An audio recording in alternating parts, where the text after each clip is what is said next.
सोमनाथ मंदिर में नरेंद्र मोदी महापूजा करेंगे। इसके 90 मीटर ऊंचे शिखर पर कुंभाभिषेक होगा। इसके लिए 11 तीर्थों का पवित्र जल लाया गया है और इस दौरान 51 ब्राह्मण रुद्र पाठ करेंगे, वैदिक मंत्रोच्चार करेंगे। महारुद्र यज्ञ में 1,25,000 आहुतियां अर्पित की जाएंगी और इसके बाद सोमनाथ मंदिर के गौरव को आसमान से सलामी भी दी जाएगी। हजारों की भीड़ इस समय मोदी के स्वागत के लिए मौजूद है। सोमनाथ मंदिर का पूरा प्रांगण शंखनाद, डमरूनाद और श्लोकों की ध्वनि से गूंज रहा है, जिसकी तस्वीरें हम आपके सामने रखेंगे। हमारे सहयोगी निर्णय कपूर तो वहां से जुड़े हुए हैं। हमारे साथ स्टूडियो में तमाम मेहमान हमारे साथ हैं। अजीत जी हैं, राजकुमार जी हैं, ओम उपाध्याय जी हैं।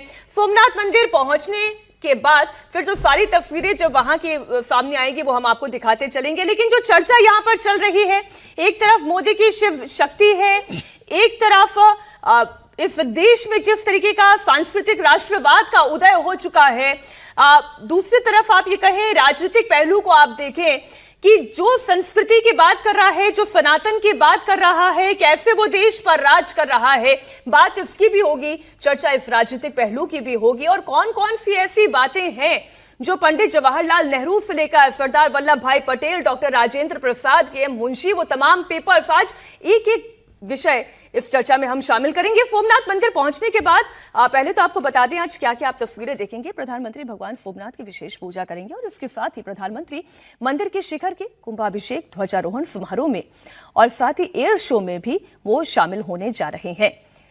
सोमनाथ अमृत पर्व 2026 के इस अवसर पर प्रधानमंत्री नरेंद्र मोदी कुंभाभिषेक में शामिल होंगे। पुनर्निर्मित सोमनाथ मंदिर के इतिहास में पहली बार मंदिर के 90 मीटर ऊंचे शिखर पर कुंभाभिषेक किया जाएगा। यह ऐतिहासिक अनुष्ठान 11 तीर्थों के पवित्र जल से पूरा होगा और इसके लिए 8/9 ये तो काफी बड़ा कलश है, आप इसी से सोचिए, विशेष कलश है, इससे अभिषेक होगा और इस दौरान 51 ब्राह्मण अति रुद्र पाठ और वैदिक मंत्रोच्चार करेंगे। जी आप के साथ अब इस चर्चा को आगे बढ़ाते हो।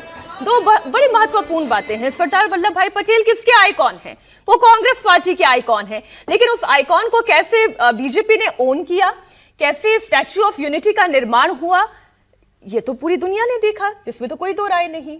बिल्कुल बिल्कुल मीनाक्षी जी, इसमें कोई संदेह नहीं है। देखिए अभी आज जो है हम लोग राजनीतिक पहलुओं की थोड़ी कम चर्चा करें, हमको ऐसा लगता है, हालांकि चर्चा होगी क्योंकि वो चर्चा चली है तो होगी। हाँ, तो वो चर्चा तो होगी ही होगी। वैसे भी आज एक तो 75 साल पूरे किए हुए 11 मई को, जब 11 मई 1951 को इस मंदिर का लोकार्पण हुआ था, फिर यहाँ प्राण प्रतिष्ठा हुई थी पूरे नए सिरे से। और आज सोमवार है, महादेव का दिन है। हम तो ऐसी जगह से आते हैं, चंपारण में, हमारे जिले में अरेराज में सोमेश्वर नाथ का मंदिर है और उस मंदिर के बारे में भी कहा जाता है कि सोमदेव मतलब चंद्रमा ने ही वहाँ भी शिवलिंग की स्थापना की थी गंडक के किनारे। तो हम तो वहाँ से आए हैं सोमेश्वर नाथ से और आज हम लोग सोमनाथ की चर्चा कर रहे हैं। ये अभी जितनी जो चर्चा हो रही है इसमें 2-3 बातें जल्दी जल्दी कहें, नहीं तो फिर पिछली बार हम कह रहे थे उस समय ब्रेक हो गया था। क्या है कि ये सब तो आज़ादी के जितने आइकॉन थे ना, एक किसी पार्टी का वर्चस्व आप नहीं रख सकते। आज़ादी के सारे जो जितने लोगों ने आज़ादी की लड़ाई में हिस्सा लिया था, वो संयोग था कि उस समय कांग्रेस पार्टी थी, उसके साथ जुड़े हुए थे, बाकी सारी पार्टियों के साथ भी लोग जुड़े हुए थे। तो सरदार पटेल कांग्रेस के नहीं, देश के आइकॉन थे, देश के बड़े महापुरुष हैं वो।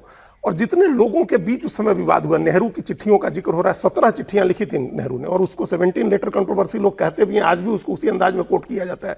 उन्होंने मुख्यमंत्रियों को चिट्ठी लिखी थी, उन्होंने डॉक्टर राजेंद्र प्रसाद को लिखा, के मुंशी को लिखा, सबको चिट्ठियां लिखी थी उन्होंने और वो अपनी चिंता उन्होंने जाहिर की थी। ठीक है, उस पर हम लोगों ने चर्चा कर ली कि उन्होंने चिंता जाहिर की थी। पर जब राजेंद्र बाबू का, जो डॉक्टर राजेंद्र प्रसाद का जो जवाब था, उसमें उन्होंने बड़ी महत्वपूर्ण 2 बातें कही थी।